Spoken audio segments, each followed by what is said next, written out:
Al-Quran adalah petunjuk bagi manusia, baik yang menyangkut informasi ilmu pengetahuan maupun yang terkait dengan norma-norma hukum dan akhlak. Terkait dengan informasi ilmu pengetahuan, tidak sedikit dari para akademisi, baik akademisi timur maupun barat yang mengakui akan kemukjizatan Al-Quran. Dan tidak sedikit dari kalangan mereka yang kemudian tunduk dan kemudian menjadi muslim. Bahkan yang tidak muslim pun bisa mendapatkan informasi ilmiah dari Al-Quran, sebagaimana yang dialami oleh para orientalis itu. Al-Quran menjelaskan lengkap penciptaan hewan di muka bumi. Disebutkan bahwa semua hewan diciptakan dari air. Hal itu sebagaimana firman Allah Subhanahu wa Ta'ala dalam kitab suci Al-Quran surah An-Nur ayat 45 yang artinya, "Dan Allah telah menciptakan semua jenis hewan dari air, maka sebagian dari hewan itu ada yang berjalan di atas perutnya dan sebagian berjalan dengan 2 kaki sedang sebagian yang lain berjalan dengan 4 kaki. Allah menciptakan apa yang dikehendakinya, sesungguhnya Allah Maha Kuasa atas segala sesuatu."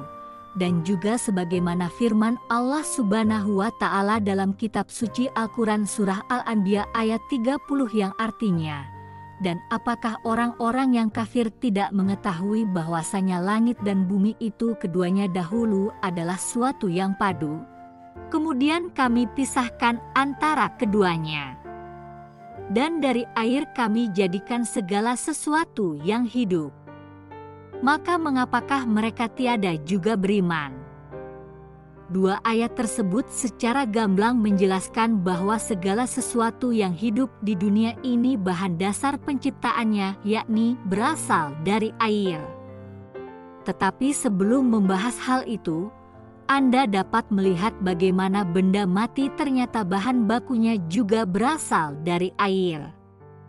Sebagaimana firman Allah Subhanahu wa Ta'ala dalam kitab suci Al-Quran surah Hud ayat 7 yang artinya, "Dan dialah yang menciptakan langit dan bumi dalam 6 masa, dan adalah singgasananya sebelum itu di atas air, agar dia menguji siapakah di antara kamu yang lebih baik amalnya.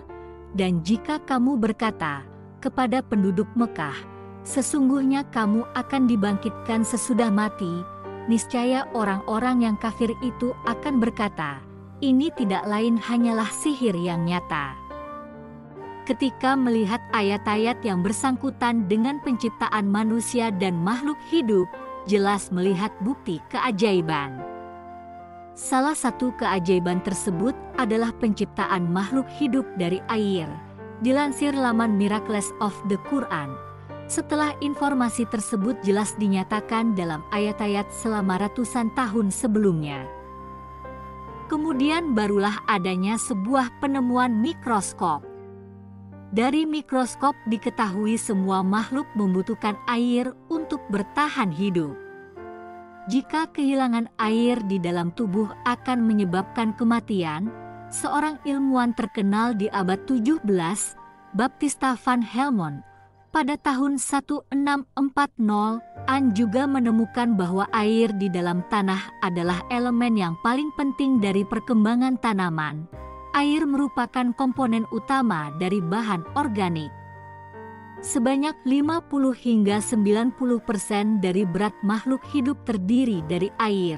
Selanjutnya, 80% dari sitoplasma, sel bahan dasar, dari sel hewan standar digambarkan sebagai air dalam buku pelajaran biologi.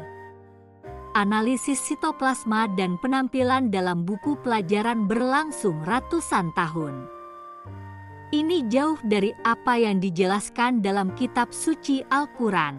Nah sobat beriman embun ilmu, dengan melihat dari diri kita sendiri tentunya kita akan menyadari air merupakan bahan penting yang paling dibutuhkan oleh tubuh kita. Sehingga kita tentunya diharapkan memelihara kelestarian air di lingkungan sekitar kita.